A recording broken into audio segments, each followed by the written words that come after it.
in the den of iniquity. Vicinity no pretty, calamity fi hit we any moment. What's a pity? Tomorrow never certain. What dwells behind the curtain? The face of evil's lurking with that shifty eyes averting. It's not a steady bubble that either pop or topple. Many will fall and stumble. Let the dozers gather rubble. From LA to Colorado, Guinea to Burkina Faso. Cannons could reach the towers and the troops will storm the castle. I say, run, run, come, make we get it. Because the peace that is bestowed upon the meek is overrated. So run, run, come, make we get it. Calling all your daughters and your sons, we come forget it. I say, run, run, come, make we get it. Because the peace that is bestowed upon the meek is overrated. Lord, run, run, come, make we get it. Calling all your daughters and your sons, we come forget it. With the rubble steady rising, and hearts are compromising. Convictions here are stifling, making evil appetizing. The fists are steady forming, and countenance is falling. Defenses are withdrawing, possibilities are falling. In these your circumstances, evil will make advances. Pick up your sword and lances, and be sure to take your stances. Victory is never promised, the battle is upon us. Gather the brave and honest, and the righteous in your corners. Hello, hello, hello. Am I coming in loud and clear? A lot of mercy. Can you hear me, Doctor? Yeah, you are. You are. What's happening? It seems like I can get something done around here. What is going on with you? I'm all right. I'm all right. A lot of stuff going on, but mostly good. And that is still breathing. that is sounds like a haiku or some Zen koan. Like, what is the good life, Zen masters? Like, when there's a lot of stuff going on and it's mostly good. Like, yeah, you know what? That I mean, you're busy and things and there's not too much chaos. Okay, great. Perfect. Shout out. Welcome, ladies and gentlemen. We're getting ish done. Okay. Click that like button as you come in and share the stream. We're continuing the conversation today about starting something new, going from 0 to 1, as it were, by reviewing a very short talk by Peter Thiel on his book titled 0 to 1. So, Dr. Thunder, if I'm correct, last time we started off on the basic idea of people have this desire for authenticity, to be able to take their own path, if you will. And basically what they don't want is to just be stuck copying the Joneses and competing in this endless loop of trying to keep up with everybody else and not feeling, authentic, whatever that means, right? And if you look at that on let's say a company basis or a group basis, this is a company or a group that have an organization that has kind of found a niche, is a monopoly, it's gone its own way, it's doing its own thing. And in so doing, it actually gains a lot of profit and capital in order to continue this kind of spirit of iconoclastic diving into the great unknown or whatever in this particular, whatever it may be. And I thought of also in the individual realm, and I think we talked about it in last time, but in previous streams we've talked about the idea of leveraging accountability. Basically that's what the entrepreneur does, leverages their name, they're signing on the dotted line, they're putting their head on the chopping block, and they leverage that accountability, right? They're the one taking the risk. So when you also are your own brand in a certain way, in other words, if you kind of strike out your own path, you can reap a lot of the benefits of being a quote unquote monopoly in that regard. So, and then we kind of moved on to the whole how to get out of this particular rat race of copying everybody. Is that more or less kind of what happened last time? Yeah, we're in the ballpark. All right. Indeed, we are in the ballpark, and we shall continue with this video. Let's see what's going on. What is going on in the chat here? We are yet to be graced by the presence of the great ones, but let us go ahead and start this. Let's see. Deeply endemic problem. They've done these studies at Harvard Business School, which I think you can often think of the business school student as a profile in anti-Asperger's. They're sort of very extroverted, often have no real convictions, and you have sort of a hothouse environment in which you put all these people for 2 years. And at the end of the 2-year process, they've all sort of talked to each other and they've concluded they should all try to catch the last wave. And it's invariably a pretty bad idea. In 1989, they all wanted to work for Michael Milken, just a year or two before he went to jail. They were never interested in tech or Silicon Valley, except for 99, 2000, when they timed the dot-com bubble implosion perfectly. And then sort of 2005 to 07, it was all housing and private equity and things like that. And it's easy in some ways to make fun of people in business school or people who are sort of conventionally tracked. But I think we should recognize that we're all very prone to this. Already in the time of Shakespeare, the word ape meant both primate and to imitate. And there is something very deep in human nature that is imitative. It has a lot of good things. It's how language gets learned by kids. It's how culture gets transmitted in our society. But it also can lead to sort of a lot of insane behavior. It can lead to the madness of crowds, to bubbles, to sort of mass delusions of one sort or another. And I think it can. And I think it's, advertising. We always tell ourselves that we're not that prone to this. And I think that's something I'd encourage all of us to rethink. We always think of advertising as something that just afflicts other people, that never afflicts ourselves. I think this is very far from the case. And so the monopoly competition is not just this intellectual failure. It's also this thing where you have a tiny door where everyone's trying to rush through, and there may be around the corner a vast and a secret gate that no one's taking. And you should always find the secret path and go ahead and take that. Two other quick ideas on things that I believe to be true that most people don't agree with me on. I think there are many answers to this question, what is true, that people don't agree with me on. And most of us actually don't think there are that many answers left. We think that all these answers have been discovered. And I sort of give a trichotomy in my book of conventions, which are truths everybody already knows. The other end, there are mysteries, which are truths that we can't that nobody in this world can figure out. And then there are things that are in between that are hard. It takes a lot of work, but if you apply yourself, you could figure those out. And I call those secrets. And I think there are many secrets left. Now, there are certain areas where it's not that promising to look. So, if you were growing up in the 17th or 18th Manosphere century, secrets. some empty spaces on the map, and you could become an explorer and discover some more secrets about geography. Or in the 19th century, there were still some empty spaces left on the periodic table of elements, and you could go into chemistry and discover some things in basic chemistry. And so I think geography, basic chemistry, these are areas that have been fully explored. These are areas where you're not going to find any secrets. These are not promising areas where you will discover a new truth that no one else knows, and that can become the basis for a great insight or a great business. But I think most areas are not like this. And I think that there are many directions we can go in where the frontier is still surprisingly close. There certainly has been an enormous amount of ideas and businesses that have been discovered in this IT space for the last 40 years. And there's no reason to think that's going to stop. Around computers, internet, mobile internet, software, there are many things people find. The ideas are often, they always seem shockingly simple in retrospect. They're pretty hard ex ante. When we came up PayPal with combining email with money, that was a secret. It was not an easy thing to figure out. No one else in the world had figured it out, but it was far from impossible to do. And once we came up with the idea, we thought, wow, it's amazing no one's thought of this yet. We have to really execute fast before anyone catches up. And so I think there are many things, there are many secrets like this that are left to be discovered, and we see this with all the new businesses that emerge in these areas. I actually think that we should try to find some in a number of other areas. So I think that everything from biotech to space technologies, all sorts of other areas of technology, I think have been somewhat underexplored in recent decades, and that it would be good if the cone of progress were not just this narrow cone around computers in the world of bits, but were expanded to include the world of atoms in many other ways. So, second idea is there are many secrets left for us to discover. Third idea that I'll end on. And this is the basic dichotomy in my book. I think for us to have a successful 21st century, we're going to have both globalization and technological innovation. And I think these are two very different modes of progress. And people often use these words interchangeably, and I think that's always a big mistake. I draw globalization always on an x-axis. I want to ask you something about violence, Dr. Thunder. Sure. Because I think that is also an inevitable part of this whole,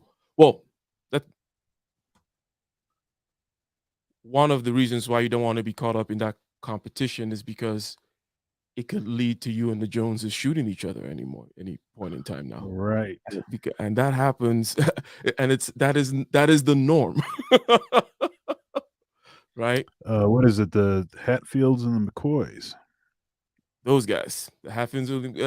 What particular hill were these hillbillies from? Is that Appalachia area? I think West so. Virginia? That sounds Yeah. right. Sounds Yeah. about right. Yeah. Okay.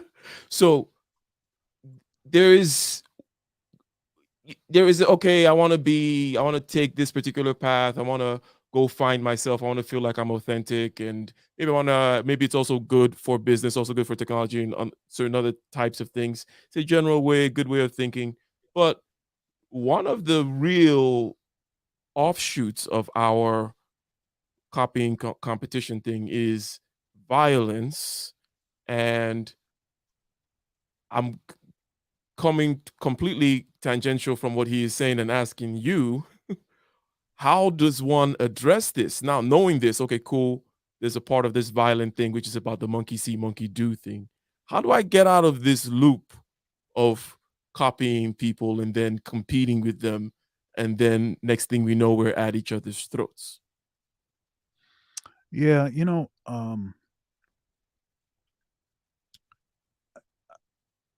I think uh, seeing uh, seeing a bigger picture, not sort of one thing that I have done is I have I have my hands in a lot of stuff, so I don't see it as a threat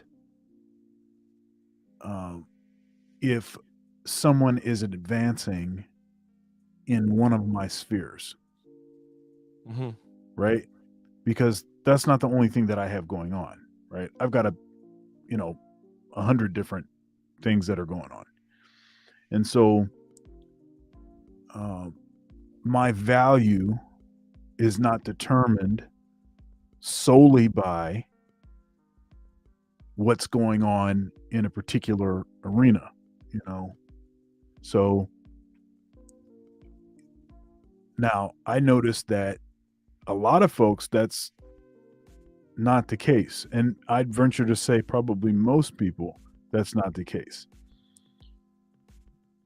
And that's why everything is so critical, right? Everything seems so critical is because this is all that I have, this is all that I am, and if someone else is also doing well here, then you know then that's taking attention away from me, Hmm. right? So I see this. I see the whole thing first as the long haul, and not evaluating things in small segments, but how did things go over a lifetime, right? So I see that. I see uh, being diverse, actually diverse in your skill set, in your talents, so that you can be engaged in different ways Hmm. across a multitude of different kinds of um, ventures and things, right?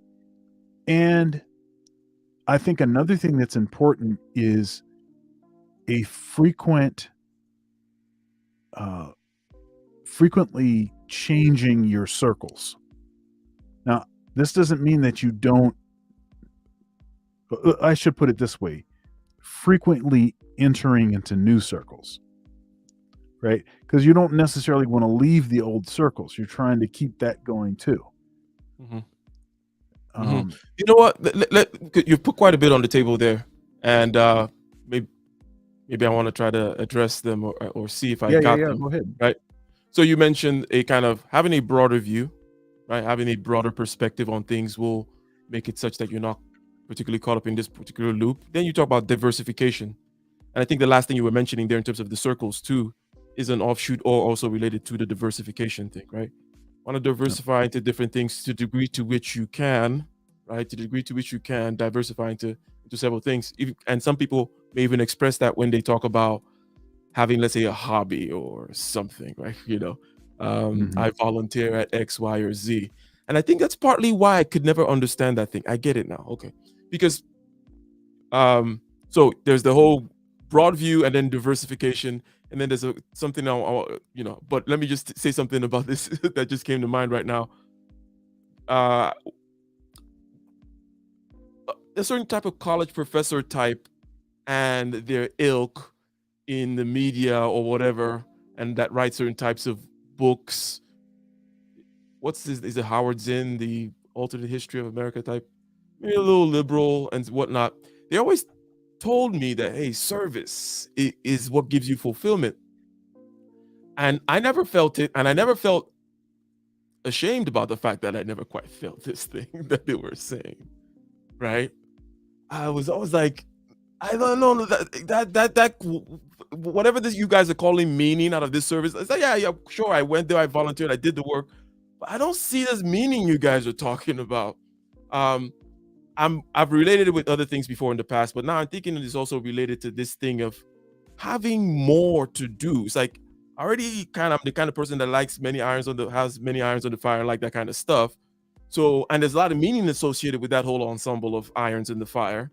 And I think these people, other than the dreary, gray, ridiculous life of work and yada, yada, yada, 9 to 5 that modern life has to offer, see this service as this other arena where they get to kind of fulfill or, diversify. In other words, to participate in this diversification aspect that you're talking about. Okay. Now, there is something that came to mind also about how to avoid this kind of conflict. In a rather counterintuitive way, and is it a type A leader or is it type B? But whatever the type of leader that you are, that kind of like, okay, you already have the plan, you have this set of objectives that you're going to get you to the goal, and you have the tasks more or less suited to the particular people whom are going to perform them, X, Y, Z. That being that type of person that has roles that are well defined actually keeps people from being in conflict. Okay, because you see, the opposite is this committee type thing. Let us all come to consensus. Hey, Bob and Jill and Gail and Susan, okay, let's sit down no, that's a recipe for disaster. Now, the thing about people with your personalities, you guys have figured out that wisdom a priori. You guys are gifted with a personality you'll avoid that pitfall. But the thing is, a lot of people don't see that that's a recipe for conflict, disaster. Now you mind telling us a little bit why that's a recipe for conflict and disaster? Because you probably do it for maybe practical reasons and certain other things, and you also know that it's because it's a recipe for disaster. But elaborate on this disaster and getting at each other's throats that this kind of consensus thing leads to. This reminds me of a conversation I had with BGS Itmore, and one thing that he was saying, I can't remember the context. He's been on a couple shows on my platform, but I recall him saying that it used to be that the roles in marriage, the gender roles were so defined and clear that you could take two people that didn't like each other and they could actually make it work. And not just make it work, like barely make it work, but be hyper successful. Their family is taken care of. They, maybe they don't agree on a lot of stuff, all kinds of stuff. They don't, and they may not even talk about a long list of topics, because maybe they just know that they're not probably going to see eye to eye. But it doesn't matter if they see eye to eye, because both of them are serving their purpose. They're in their role, as it were. Right. And then when I consider how the Bible, when it talks about marriage and it talks about commitment, it doesn't really talk about things like feelings, right? It doesn't talk about feelings. It doesn't talk about liking a person. But it does talk about commitment, expectations. It lays out specifics with respect to roles, right? And that's because it seems as though the biblical writers, they seem to have a clear understanding that the roles were the most important aspect of functionality. Those were the things that were going to make something either work or not work. And so you like each other, you don't like each other. You go through a patch where you're not really feeling the other person or not. There's still the expectation that you will still function in your role and you will provide what it is that you are to provide in your role, right? Because that's how it works. Okay. Now, relating that to what it is that you're talking about, when you're talking about A leaders and B leaders and all of this. So the A leader is the one that's more authoritarian and lays out particular roles and just selects people, puts them in those roles, and as long as they do what it is that has been prescribed, the machine will work. They don't have to like each other, they don't have to be friendly, it doesn't matter. None of that stuff matters. All that matters is that you do this specific task the way that you've been told to do it, and if you do that, it will work. Okay. The B leader is more of the quote unquote collaborative leader. Okay. The B leader is the more collaborative leader. And so being the more collaborative leader, they're going to take a lot of time to get to know the specifics of each person.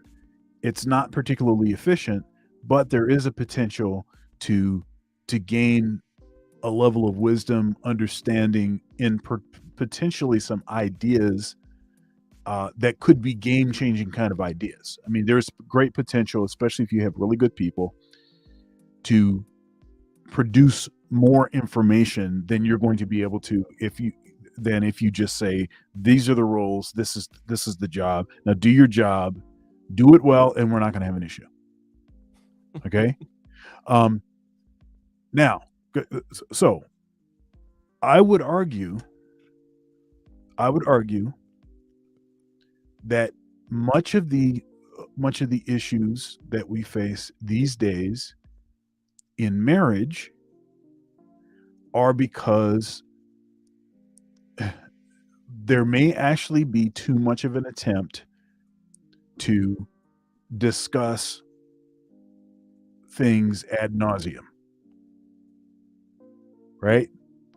There's too much of an expectation that both parties are going to see eye to eye and agree on everything. And in fact, because we spend so much time together and virtually there is no time that you're not in contact, because you have a cell phone in your pocket with the expectation that if a message is sent that you will respond. You follow each other on social media, right?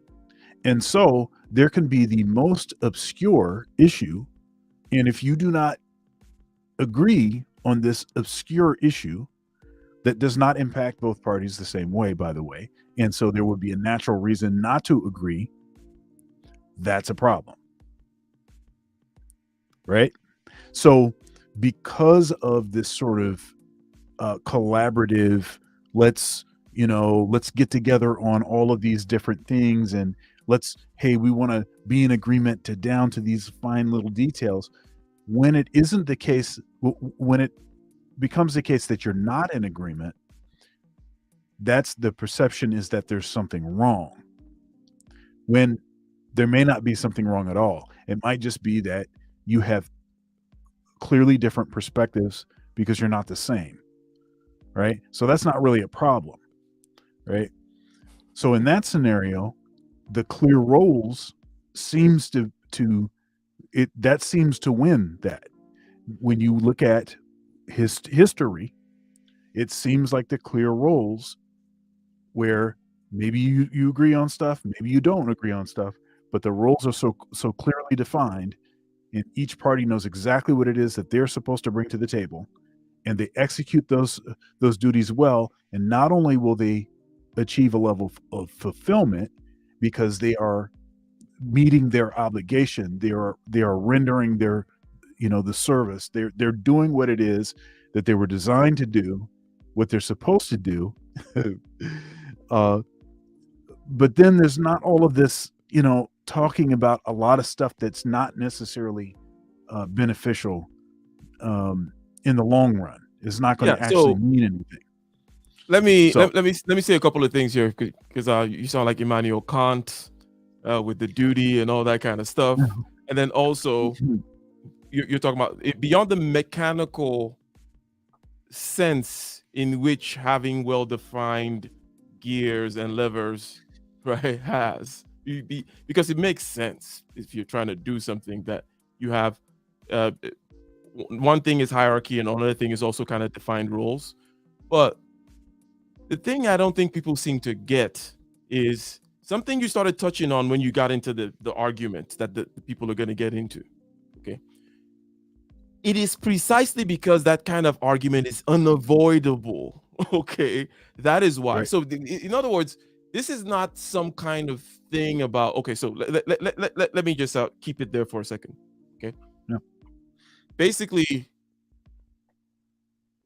the psychological reality is when you get into contact with somebody and you guys are now kind of in a situation where you're kind of in some kind of you marriage is obviously the most intertwined and deepest lock. You kind of said, you constantly together in contact and all that kind of stuff. But in the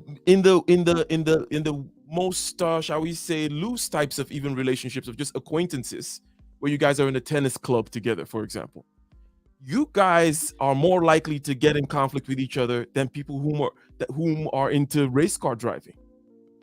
Okay. Precisely because you guys are both into tennis.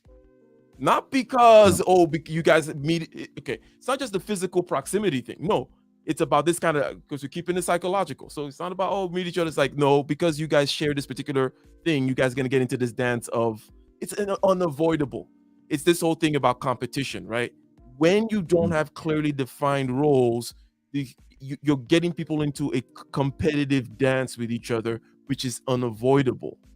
It is not a question about the best structure that works from a mechanistic perspective, overtime stability and robustness perspective, from a duty bound, all that kind of stuff perspective, organizational perspective. It's just, look, there is a fundamental, and we went down this rabbit hole by talking about violence, right? So it's not some kind of little thing.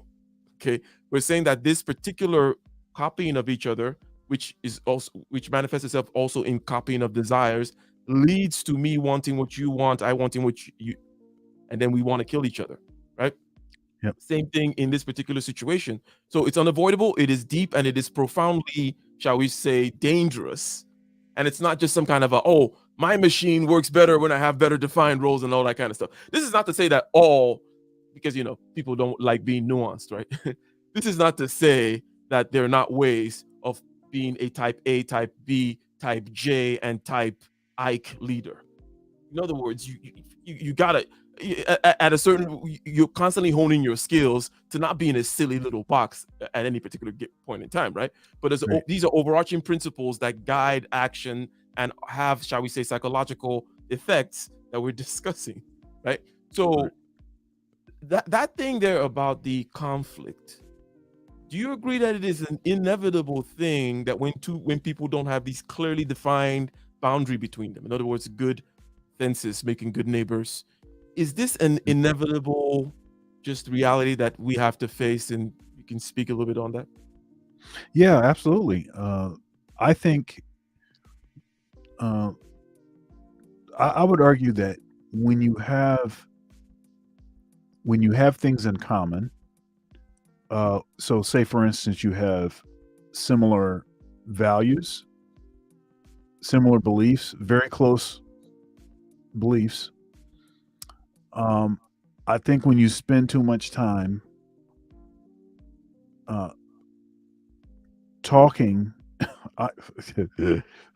talking about issues that are a bit too nuanced, It magnifies these differences and kind of it magnifies the stuff, and then you'll leave this. Then you'll sort of leave each sort of discussion with the idea that you're further apart than you actually are, right? Because you're actually not far apart at all. You're not that far apart in all of the ways that actually matter. You're not actually far apart, but it appears like you're far apart. It seems like you're far apart because you've gotten down to these really small, these small little things where uh, the tendency is for all of these small things to be drastically different. But that doesn't matter. They're of no consequence, you know. And what is the point in being an individual, being a unique creation, having your own mind, your own thoughts, if your ideas, your thoughts about things are not going to diverge, are not going to be a different perspective, let alone the rather massive differences in which men and women in particular see the world. We don't see the world the same way. We don't value the same things in large part, now, so you could have the same values, but but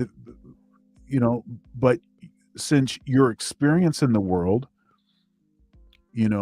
has not been the same, you're going to tend to have a different perspective. And there's nothing wrong with that. That's okay. That's fine. I like the illustration. Well, it was a sort of a story, kind of an autobiographical bit in one of Chris Rock's comedy routines, one of his fairly recent ones, where he was talking about how, his marriage ended, and he admitted that, he believes that it was his fault that it ended. He was talking about a porn addiction and cheating on his wife a couple times, and this kind of thing. And but he was talking about how different things are these days versus the way that they were when his parents, apparently, who are still married, what made their marriage successful and them able to survive that long in marriage is because in the 16 years that he was married, he had way more contact with his wife and interaction with his wife than his parents still have or still did have, up until that point, right? Because of social media, because of cell phones, because the nature of work now. I mean, we saw this explosion of relationships ending during the pandemic. It's because people are around each other, they're sitting on top of each other, and back in years ago, decades ago, when the guy was gone for 12 hours a day, and really the only time he really probably got to really see his kids or actually spend some time with his wife was probably on the weekend, right? And it was within a particular context. It wasn't like, here, let's lay on each other for 6 hours today. No, it wasn't that. It was, we got kids, we have things to do, there's chores to do around the house, there's X, Y, and Z. Okay, we'll sit down and have dinner. So there were, okay, let's go to church together. We'll go to church as a family. There's those kinds of things that were happening. So it wasn't like, hey, let's probe into each other's deepest inner thoughts for hours at a time ad nauseum. That's not, that's just not what it was. Now, I'm not saying that being able to have meaningful conversation, and if you're into this kind of thing, and if your spouse is the kind that is open to, enjoys those kind of conversations, and it doesn't create any kind of like strife or turmoil, I'm not saying that it's a bad thing to have those conversations. I'm just saying if you don't have those conversations, then it doesn't necessarily mean that anything's wrong. Shout out to the super chat. Absolutely. That Bob. Yeah, so Shout out to Bob. Okay, and Bob has a question. Okay, and I have an answer, and then comments on what you have to say, Dr. Thunder, and many other things here as we move on. Okay, so what's worse, having a partner whom has the same value but argue regarding how you get there, right? Same goal but arguing about regarding how the objectives for accomplishment, the order of objectives, the best way, the best path to get there by bus, by train, by plane, right?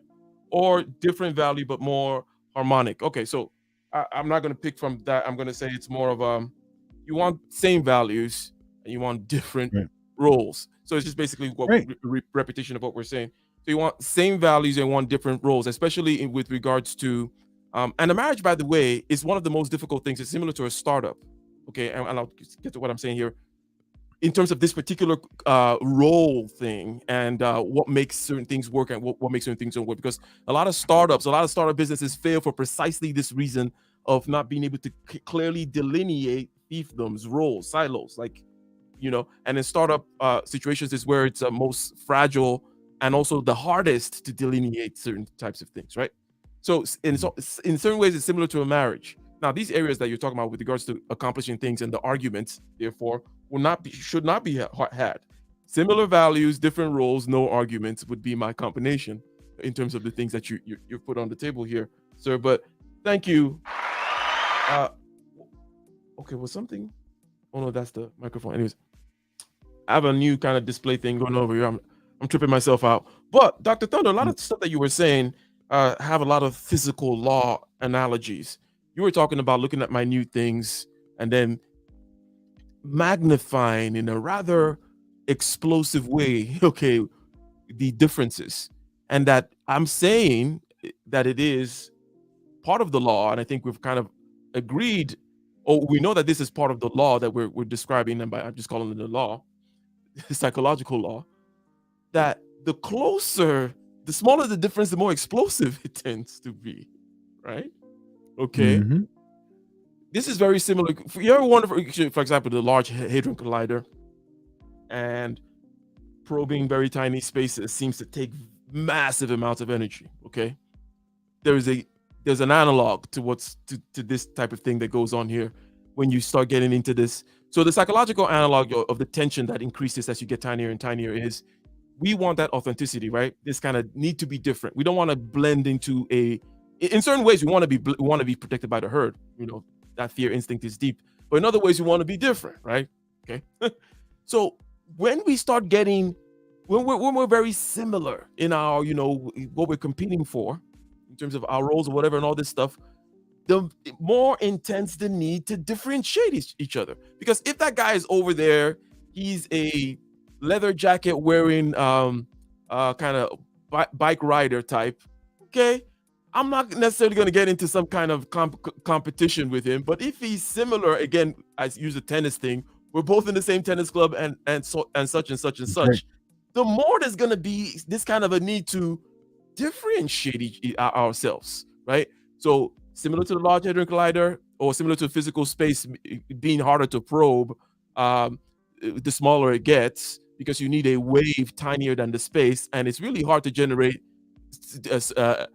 You're a musician, so lower energy on the lower frequency waves, right? Anyways, whatever. we could go. We were about to nerd out on something, but there's this kind of analog in there in the sense that, so and again, I'm emphasizing the fact that it's not something to overlook, and it's not something that is just a by the way, and it has this particular aspect to it, and we kind of know it, and we talk about sibling rivalry and all those types of things, right? There are many little stories and myths all over many cultures about how this thing goes down, but we seem to not notice it in these roles in relationships, and let's say roles in businesses, right? So that was me vomiting on a whole bunch of stuff that you've said, but also you may want to comment on the super chat here with regards to this dichotomy that. Yeah. I mean, what you just said is what I would say. The same values, different roles, no arguments. And to earlier points that you were making, the reason it's the reason why power couples don't work, unless they're just a sham.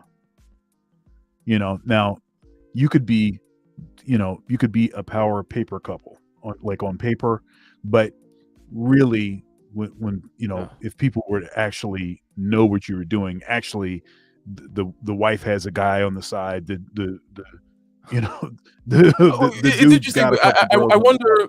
So let me ask you this about the power couple.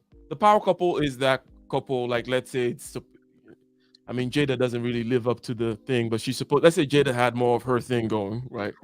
As opposed to being a total has-been. Okay, she has something going on. He's got something going on. They'll be moving, Jay-Z and Beyonce, whatever, that kind of a deal, right? The thing is, that image, or even that branding, and also the business or whatever it is behind it, could work, but it's such like a kind of like the two people that can make that work, and the fact that they can meet each other, right? Because obviously what I'm saying is, behind the scenes, they also have to have an establishment of how the actual relationship works, which is different Right. from this business, right?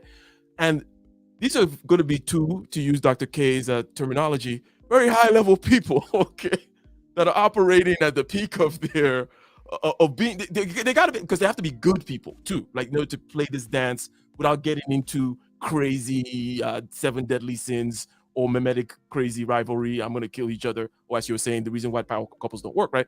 So you're talking about these high level saints that are very capable, also blah blah blah, and then the two of them meet each other. What are the chances of that happening, right? So I'm just saying that this thing could obviously it's possible, yeah. But in reality, as you're saying, it's more of this paper thing that you're describing. Anyways, go ahead. Yeah. I mean, because if both, so the problem with a power couple is both parties supposedly are pulling equal weight in the same way. See, that's a recipe for disaster, because you're going to create this battling that you're talking about. There's going to be a constant power struggle. And see, I was gonna, where was I gonna go? Any reactions to the comments on maybe that can divert you? Oh no, we already reacted to that. Yeah, particular point, but- I reacted to that thing. So I don't know, with Jada Pinkett being a has-been? Is that the...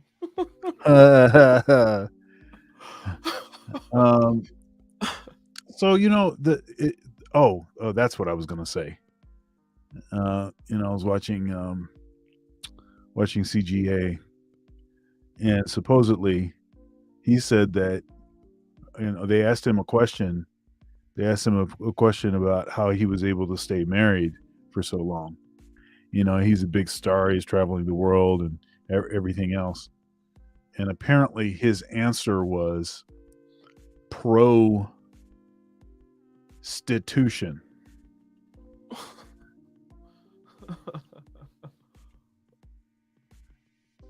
Prostitution.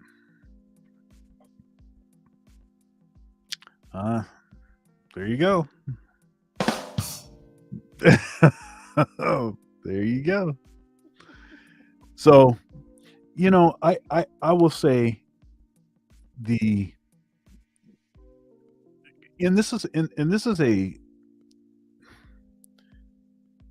is one of the issues with sort of idealizing stars, high profile people, is that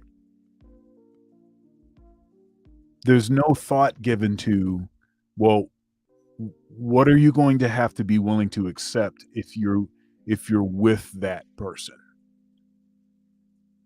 right? So it's like, okay, I'm gonna pine after what is it, what just happened? CGA was talking about this too. Adam Levine, apparently, some women have come out saying that he's been having affairs with them, and his wife now is pregnant again. They're about to have the third kid. Adam Levine's 43. And so apparently Adam has a particular type. It tends to be like the Instagram model type, And so once the first one came out,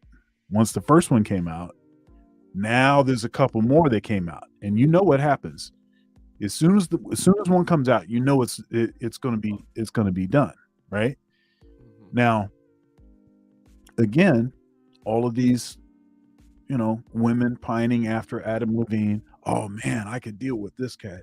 Oh man, I wish I could be his wife. Now you know what she actually is dealing with. And if a 3 or 4 came out, how many do you think she knows about? She probably knows about another dozen or more. It's not likely that this is a secret to her. She knows what's going on. So I'm just saying, I'm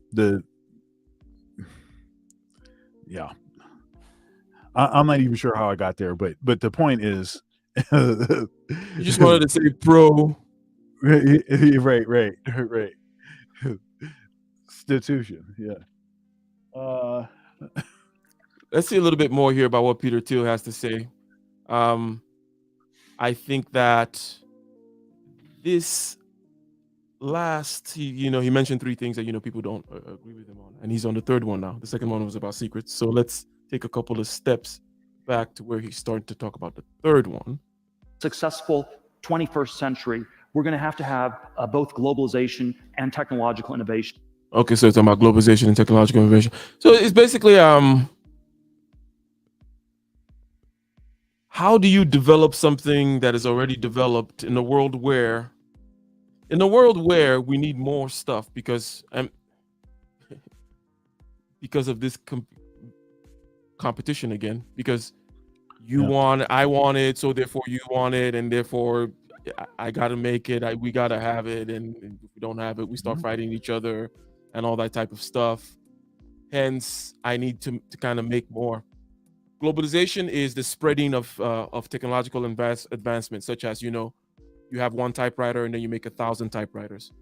Technology in this particular case, or in this particular kind of way of defining things, is going from a typewriter to a word processor. So it's like the first word processor, right? A new thing. And then globalization would be the spreading of that word processor, right? So there's a kind of a logic to this thing, again, built upon this kind of, because when people see stuff that got created, that people wanted in some place, everybody else in the world is going to eventually want it. Okay. So in this kind of a world where this is happening, and if you're in the West, or if you're in a place where, or in a position where, quote unquote, you're kind of on top, you always got to ask, like, what is my next trick? Okay. Because the game here seems to be, I come up with something and then I get a nice boost ahead and everybody copies and starts catching up. And if I let that continue to happen, that's it. They're gonna catch up, and we're gonna get, next thing you know, they're gonna be at your fences with pitchforks and torches and whatnot, right? In all these mixed metaphors that I'm using. Okay. So do you have any thoughts as to how one, in any particular field of endeavor or whatever, does this kind of catch up game of jumping? One thing I can think about that's related to something you've already mentioned is having many irons on the fire, because you never quite know which one is going to pop off, right? That kind of keeps you want to have many experiments going on to see, you don't know where your next trick is going to come from. But anyways, any thoughts on that? Yeah, no, I totally agree with that. And that was sort of, I said it a different way, but that's been my approach, is to have a lot of irons in the fire. I've got a lot of different things happening. And in any given scenario, my bills could be paid by any number of these things, and so that's, and then because I'm easily bored, it helps me to stay engaged, which is important, right? Now, this whole, like, people catching up to you problem, if you don't make some changes, make some advancements, whatever it is, one way that I have sort of hedged against that is I have picked up different skills. So say, for instance, You know, so I play saxophone. You know, I'm really good at saxophone, whatever. You know, I'm without sounding crazy, I'm one of the best saxophone players in the world. Okay. Now I could say, okay, that's good. Let me just stay there. That's cool. But and I'm gonna keep, practicing and honing my craft till I die. I'm going to do that. So I'll only be surpassed after I die. That's the way I think about it. But it could be possible for someone, if you just evaluate them as a saxophone player, especially by most people, to just consider us to be basically the same. Because at some level, it's hard to tell the difference between, a great saxophone player and a good saxophone player in many respects. So, I mean, I'm talking about most people, right? Well, they both seem to be playing in tune. They both seem to have, a lot of digital dexterity. They both seem to, be, playing things that seem to connect with the audience. They both seem to, have a command of X, Y, and Z. They both, you can do that kind of thing, but most people aren't even going to go down that far. They're just going to be like, well, I like both of these. So then, right. So I could stay in there, and then therefore, at least with respect to the way that people perceive where I am as a player, they could start to consider someone else to actually be hot on my trail, when maybe in all actuality, that's not the case, but it doesn't matter. Perception is what matters in that case, right? But then if I say, okay, well, I'm going to play flute also, and I'm going to play clarinet, and I'm going to play bass guitar and guitar, and I'm going to play keyboard, and I'm going to compose and arrange music, and I'm going to I'm going to teach, and I'm going to do the academic thing, and I'm going to see. So maybe you there's a perception that you caught up to me in one respect, but you didn't catch up with me in these other respects. And by the way, I have a 420 bench press, so I can always pull that out. So Snoop I'm just saying, says he has a 420 bench press as well, but that's a different 420. But anyways, lame joke. Go ahead. So anyhow, I'm just saying, it's just there is. So I think developing yourself fully is always going to be an advantage, because most people don't do that. Most people get to a certain altitude and they say, I'm good here, and I'm just good just doing the same thing forever. But then there are this sort of, if one could judge it from two perspectives. One could judge, be like, oh, how could you rest on your laurels? You're dead before you, whatever. But from just a purely practical perspective, also, no, you're not going to be okay just staying there. Okay, now the world is coming for you. Okay, entropy is coming for you. The competition is coming for you. I mean, everything's well put there.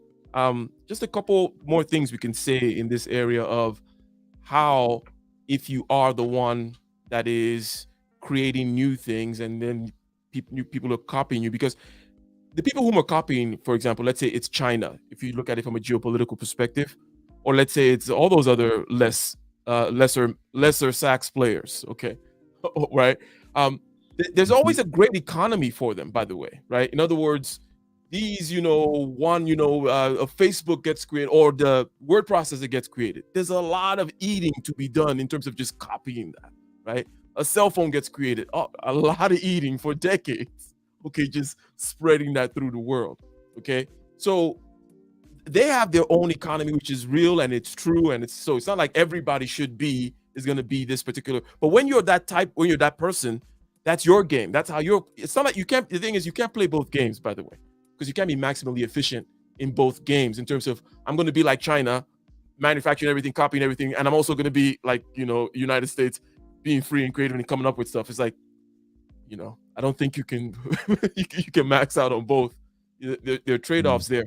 So if you're already in the role of, okay, this is kind of how I do my thing, then yes, having more things in the fire makes it such that you know, different ones could pop off. You're differentiating yourself. But beyond just different ones popping off, there is a simple differentiation that happens with what Scott Adams, creator of Dilbert, calls a talent stack, which is just a stack of talents. And he likes to use Barack Obama, okay? And I know why he uses Barack Obama, okay? Because Barack Obama is like the perfect example of a talent stack type person. I know he's a brilliant guy, and this is not about what the best. I don't know Barack Obama's particular thing and what he is best at, or whatever, you know, whatever, you know. So this is not about him. I'm just talking about Barack Obama, the president, the public persona, right? He is not like genius level at any particular one thing. You know what I mean? It's not like, oh, Barack Obama, the best speaker alive, the best this alive. No, it's just a guy that managed to kind of be like top 5% in many of these relevant things. Clear thinker, knowledgeable, top.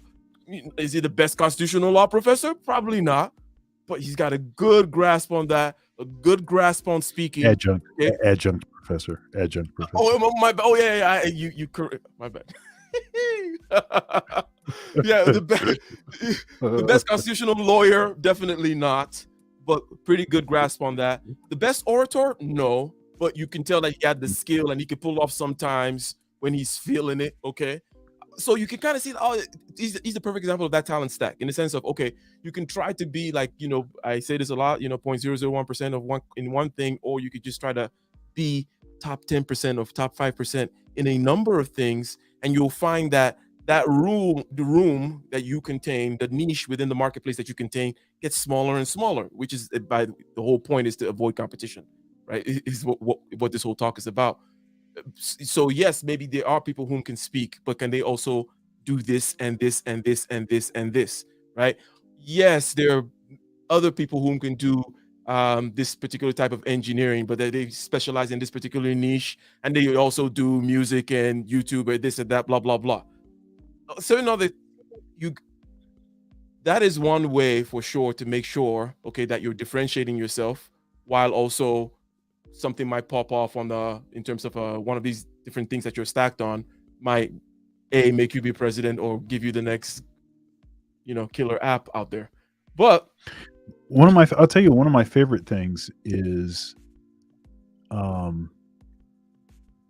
to be known for something, and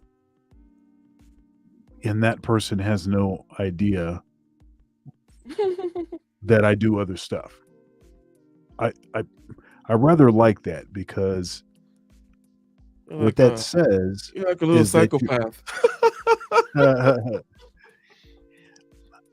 I like that, because what it says is that you're proficient enough That's true. at whatever that thing is for it to seem like that's what you do. That's like your main thing, that's what you do, you know?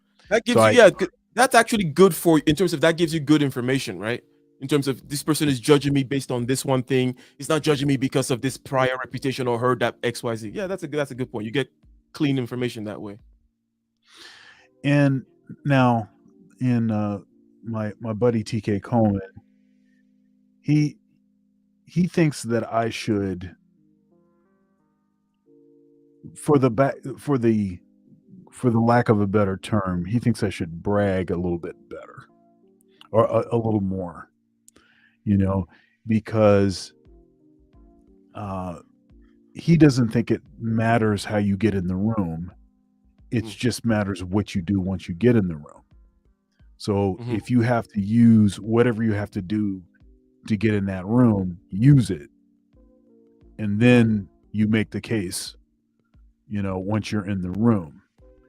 And part of me struggles with that, because part of me wants to just people to dig me, not because, hey, he's a great musician, I know him for that, I wonder what, you know, this other stuff he does is about, you know. And, you know, I'm okay if that's how, you know, people, I suppose, interact with me. But my preference is that they for instance, people that find me on YouTube, my preference is that, oh, this cat is clear communicator. He's X, Y, and Z. I like the topics he discusses. I think the studio's looking pretty cool and X, Y, so I prefer that kind of thing. But, you take it however you can get it. And the benefit of doing a lot of things is it actually expands your networking reach. So Mhm. you can actually reach more people because you do a variety of things. And then once you get them there, you got them in the room. Now you make your case. Now you make the sale. Yeah, so I definitely agree with everything you said there. There is a style question, right, in terms of how one markets presents oneself, and then there is a function aspect, as in, and this is when you realize maybe how your style, based on your style, you perhaps will choose a particular function, and maybe need to understand that you need to augment for this other thing that you're trading off. And by these two functions I'm talking about in terms of marketing and such, one is more brand, right? And the other is more sales. Okay. And these are two different functions, marketing and sales. That's why they have two departments performing these two different functions. Your type, probably you want more brand, as in reputation, based on, yeah, this is a trusted brand, and trusted because the people use it and they know it for this particular thing. Yes, trusted brand on YouTube, and then separately trusted, all that kind of stuff. And then there's the sales thing. So you whatever trade-off dance you're doing between these two, it's best that you're cognizant of it. And because obviously, it depends on the kind of thing you're doing and or organization you're running, you may need to then fill in this particular gap by saying, I need someone to kind of do more of that that room thing. But it's yeah, that is all that comes up often in terms of the bragging more. What would that look like? I'm wondering, like, Dr. Thunder. So what would that look like if you were? So would you be are you going to be name dropping more than Yeah, talking, or just it's tough credential because dropping every? well, see, it's tough because I'm like hypersensitive about that stuff. Like when I hear people start to do that, I'm like, man, I don't need to hear that. I just want to know if you're any good. I don't care who you did this with and who you did that with. Let me hear you play, or let me hear you talk. If you're saying some stuff that I can get with, and it's obvious that you're knowledgeable, you've got a range of topics and stuff that you can deal with. Okay, I'm dealing with you. I don't care about this other stuff, right? But you but if you don't do some name dropping, and we do it on YouTube all the time. I was just Yeah. talking about CGA, and I talk about BGS and different folks like that. Now, but you have to do it in a way that doesn't seem like you're really trying to benefit from doing that. You're just, Yeah. it's like, it just has to be like an exchange of information. Like it's pertinent to the discussion. It's like the time that I was, when I was 19 and I was on Phil Donahue, and Branford Marcellus came out and talked to me right on the show, but right before I played one of my original, compositions that I wrote for my mother, you know, see, it's like you have to be able to work it in, and I'm not saying that I just worked that in very well, but I'm just saying you have to be able to say stuff that seems like it makes sense. Otherwise, it just seems like really your story, really your content is the bringing up that Yeah. you did all this stuff and name dropping. Mhm. I want the content to be the content, the topics to be the topics, and so I'm only going to bring things up in that context. Now, again, where that leaves me short is often will be the case that there aren't those sort of organic opportunities to bring stuff up. And so I either have to choose to just throw something in there, or I have to just not do it. And then, you know, you risk people not knowing all the stuff that you've done. And let's face it, especially for men, you know, your value is based on your accomplishments. Your value is based on what you can provide. You know, that's just what it is. It's what you do, what you have done, what you continue to do. You know, it's not just, well, you know, you're a man, I'm going to value your humanity. That's just, I'm sorry, that's just not what they do for us. I think women enjoy that. You know, women, I think, are often celebrated just because they're women. You know, and celebrated for that. That's not Even really. though he was a crack fiend, mama. Right. That's right. You still was a black queen, mama. That's right. That's how you go away from crack fiend to queen. It's not like, even though he was a crack fiend, you did all right. That I could get. Like, you know what? You're a crack fiend, but how you a crack fiend? Oh, black queen. Like, whoa. It's a subversive. No, but that's here. what we do. No, but that's what we do. We have such a we have such a I mean, we do a lot of woman worshiping, and that's actually what simping is. It's woman worshiping, right? It's and it's these sort of groveling, prostrating, you know, face on the floor, sort of worshiping, you know, and that's a problem. You see, you have feedback as to you dropped it, and right there and then, right in front of you, you got a sale. That's well, right. Thank you very much. Thank you very much. Thank you. Here, I'll drop one more since you know, only because we're getting paid for it. Only because there's money to be made. Okay. So when I was a teenager, and I'm sharing this because recently the great jazz pianist Ramsey Lewis passed away. And Ramsey Lewis, I performed with Ramsey Lewis on the Montreux Detroit Jazz Festival. I was his guest.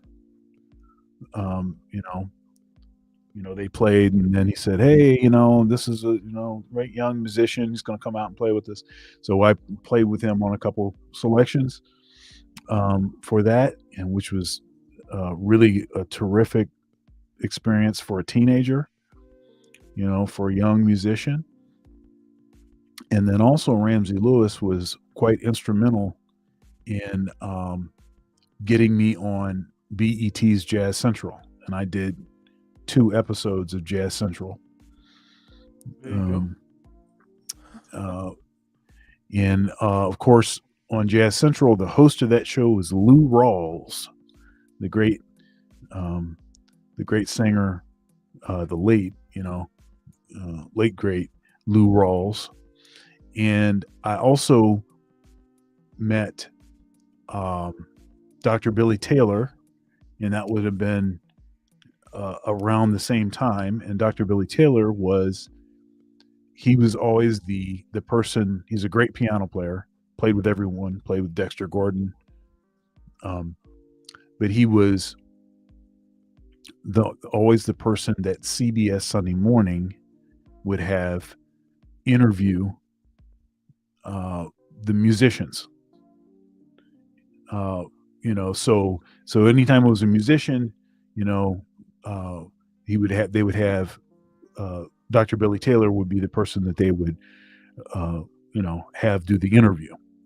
And so Dr. Billy Taylor came out to my house, in my practice room, We played together a little bit. And subsequently we played, a gig somewhere else in Ann Arbor. But anyhow, I'm trying to keep this on a straight line. But CBS Sunday Morning followed me around. I was in college at the time. They filmed me when I was in class. They filmed me when I was leading a Bible study. They filmed me at my house. They wanted to film me at church, but the pastor at the church, which doesn't exist anymore. He wasn't feeling it. Pastor. You were about to, the competitive. You see, you encroached. There you go. There it is.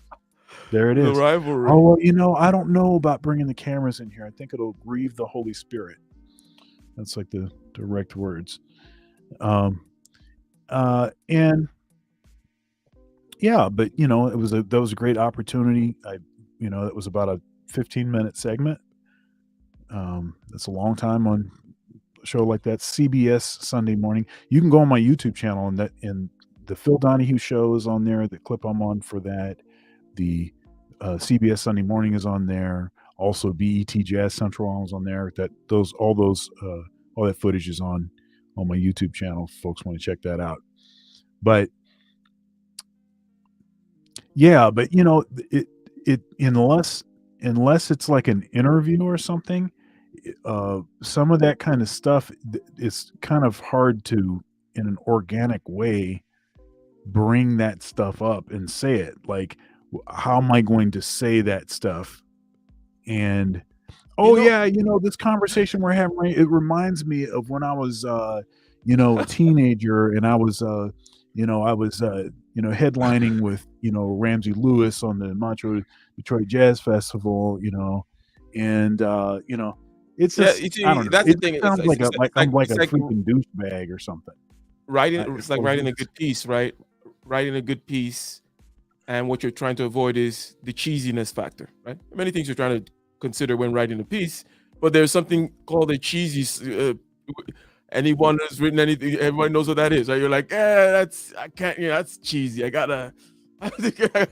don't sleep on that one. Do something. It's not good, So it's the same thing here in terms of this kind of a selling thing, in terms of bringing things up organically and all that kind of stuff. You're trying to avoid the cheese, obviously. So it's difficult to kind of compose this thing.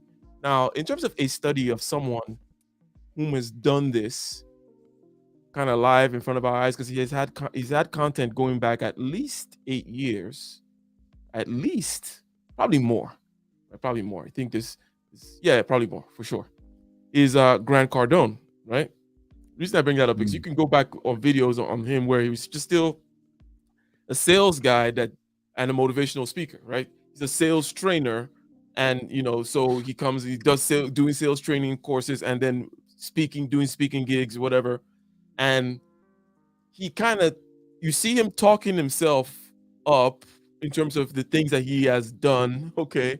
Now the point is, Grant Cardone also is the perfect opposite of you in terms of personality, right?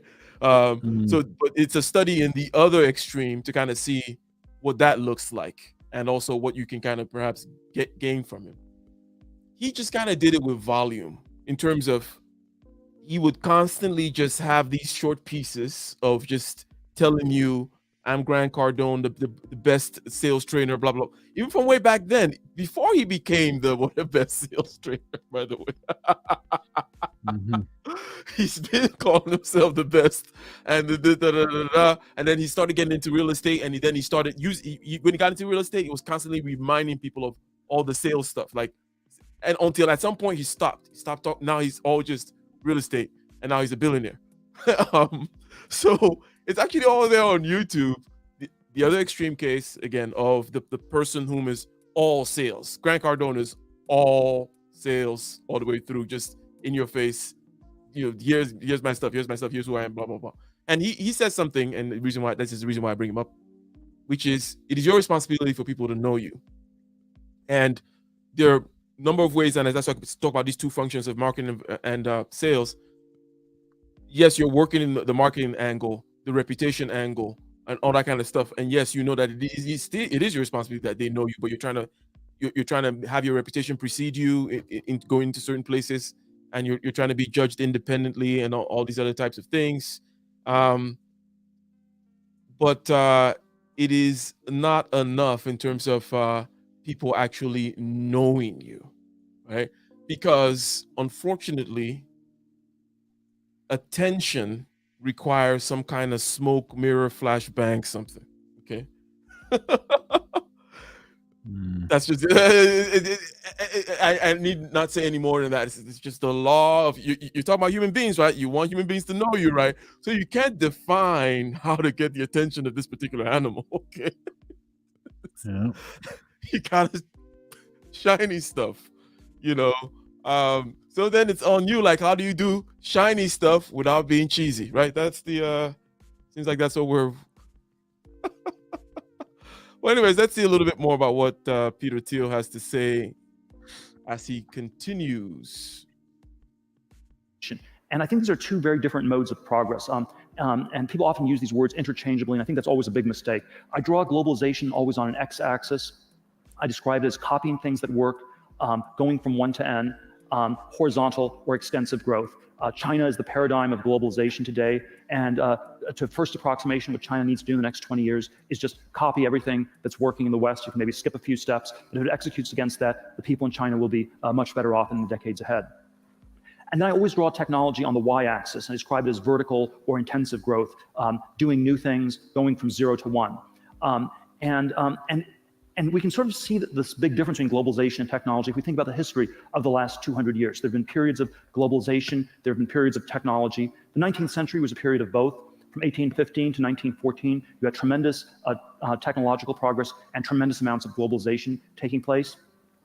After 1914, with the world wars, communism, all sorts of other events, globalization sort of went in reverse. The world became a much more disunited, much more fragmented sort of a place.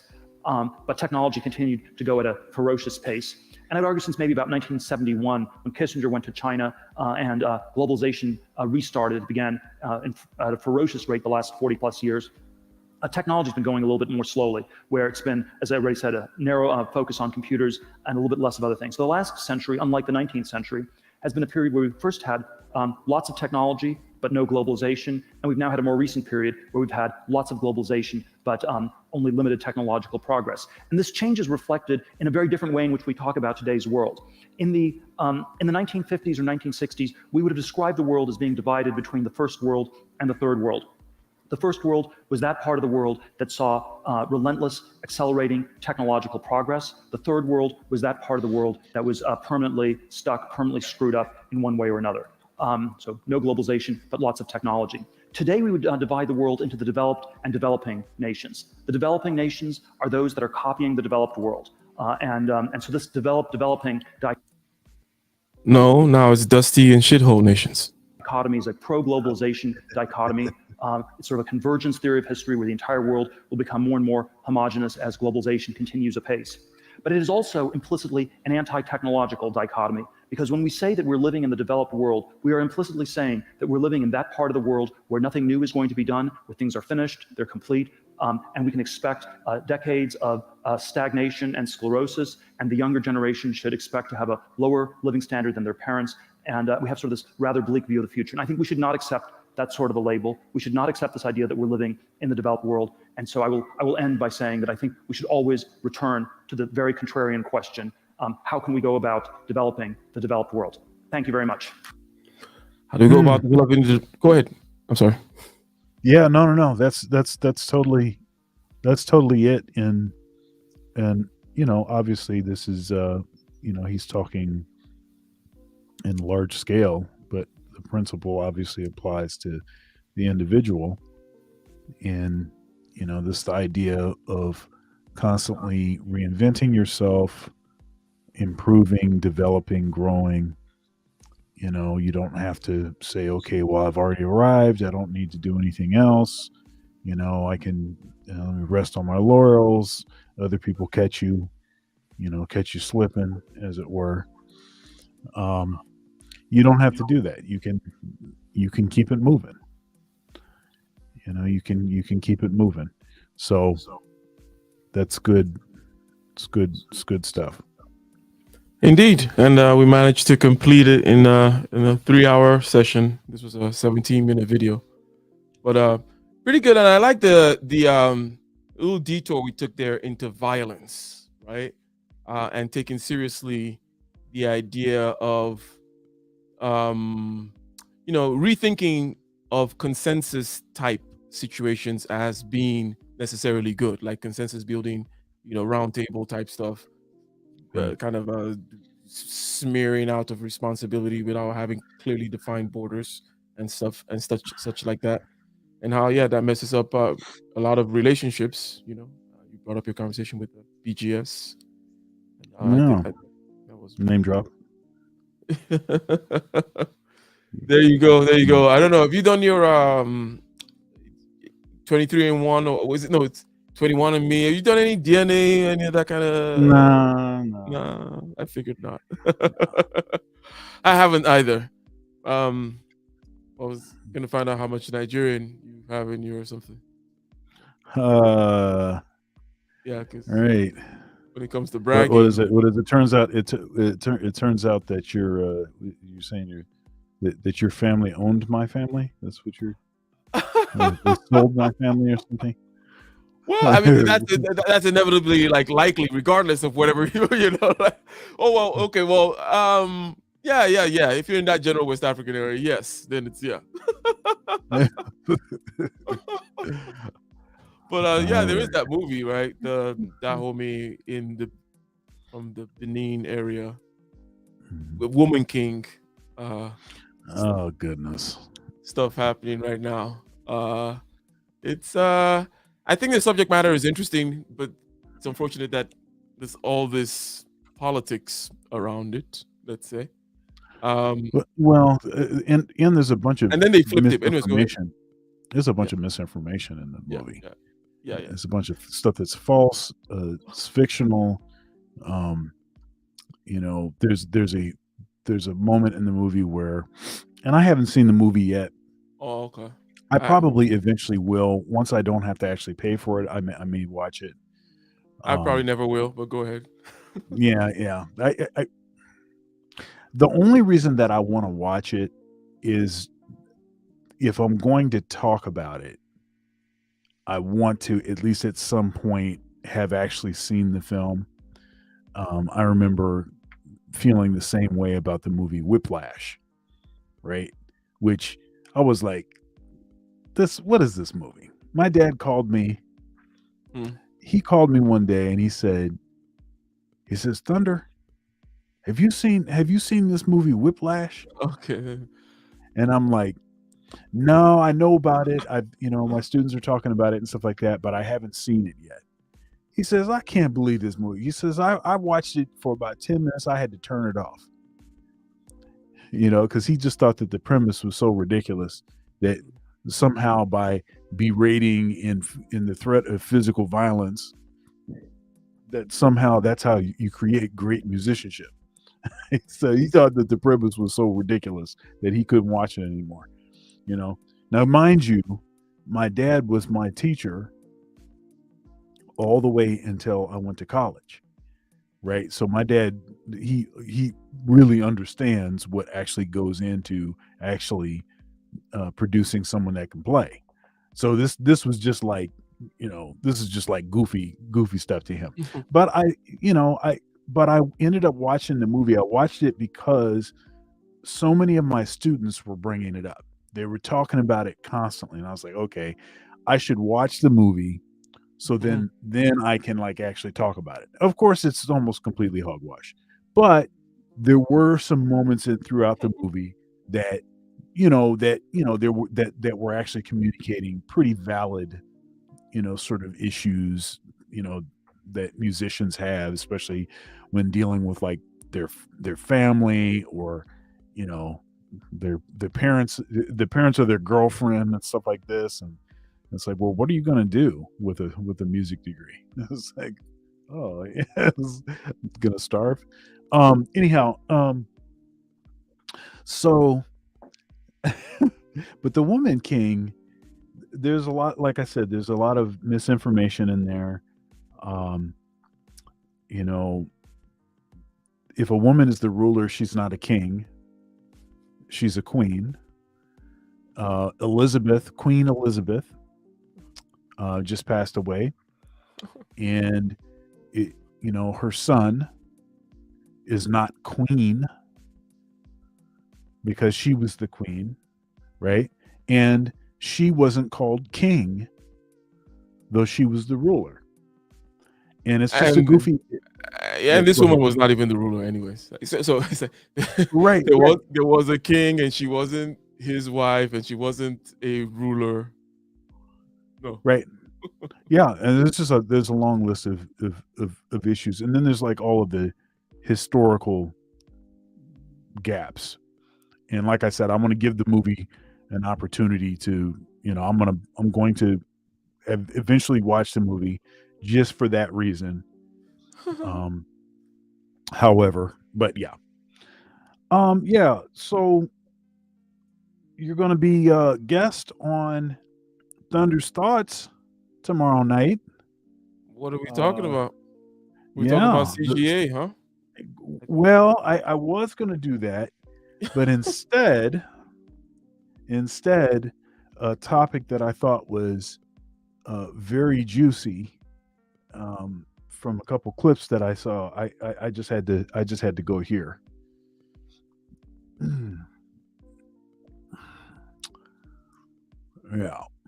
So diversity, equity, and inclusion is racist.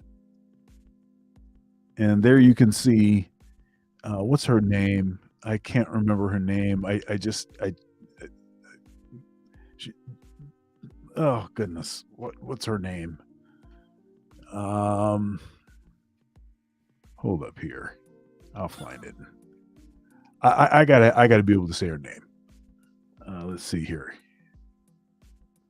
A second, I'll be able to tell you. I can't believe it just slipped. It just slipped out of my head. Let's see here. Okay, here we go. Almost there. Okay, there we go.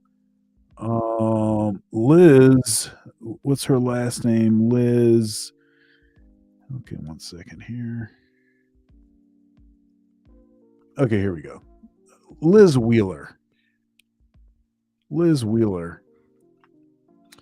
And Liz Wheeler is, let me go ahead and just take this off of here now. Liz Wheeler is, she's a conservative pundit. And, she's, kind of talking head, whatever. But it's interesting, what is it? What is it called? Young conservatives or whatever this, you see those videos, they have these short clips. So I have like Ben Shapiro will be on there and whatever. Young Foundation. Why are they always so lame though? It is kind of lame. That's the thing I always gotta guess. I'm like, why you guys gotta be so lame? I agree with you, and yes, John Locke and all that good stuff, sure, but go ahead. Yeah, so it is kind of dry and lame and stuff like that. But she made some good points that I thought were interesting, in line with many of the things that I tend to say on a lot of the issues with diversity and inclusion and stuff like this. And then also I saw a video, Hammerhand, the MGTOW content creator, and he uploaded a recent video, maybe a day or two old, and it makes an interesting claim, which is diversity plus proximity equals war. Now, and this seems provocative and over the top and stuff, but this is really what Malcolm X was saying, right? You force people to be together that don't want to be together, by the force of law. And yeah, you're going to get an explosion. So Yeah, it's very kind of related to interesting. what we're saying, all the stuff we're saying here today too. Right. Yeah, absolutely. So yeah, so it's going to be a good show. Probably won't be a full featured show. I'm probably not going to do. I may not do TikTok theater, or maybe just do one video to try to keep it manageable. But both of the clips are relatively short, and so I think we'll be able to make good time. I know you gotta split after a couple hours. So Yeah, I so think it's we'll be able to do that. just like you said in the beginning of the show, man. You said a lot is going on, mostly good. So yeah, same here. It's like it's just a lot of crap happening, and I know for your show, like I'm cammed up and I'm focused on like that dusty Dr. K's channel where I could be You teaching could a actually class. be doing this other work. You could be actually doing the other work. Or you could be sleeping while other people are keeping the stream going for like 5 more hours. Yeah, I guess those are tactics to get volume out there, and volume is Hey, key. but People are hey, gonna hey, know hey. you. Yeah, but he's supposedly in another week or so, he's supposed to be camming up. So we're looking forward to the big Yeah, reveal. we gotta hold him to that. Oh, no slipping, and something happened to my. A lion ate my camera or something. Anyways, ladies and gentlemen, yeah, check out Thunder's Thoughts tomorrow. Okay, this is also 6:30 or 9:30. Oh, is it 9? I'm sorry, 9:30. 9:30 p.m. Eastern Standard Time, and it's going to be a great show. Really fiery, kind of a lot of potential for some really interesting discussion. It's it's what you expect from Thunder's Thoughts. It'll be spicy but productive. There you go. Spicy production. Peace. Young man, do you want to succeed, to expand beyond your horizons? If you want to be free, then you must learn to master yourself, your thoughts, feelings, your body and spirit. Master your subjective consciousness. Every action has an opposite and equal reaction. The world outside of yourself is ruled by those who are not ruled by their base instincts. Young man, go forth into the world after this. Meditate, contemplate, then plan and execute an action towards success. Take a risk, break the rules, and be disciplined within self.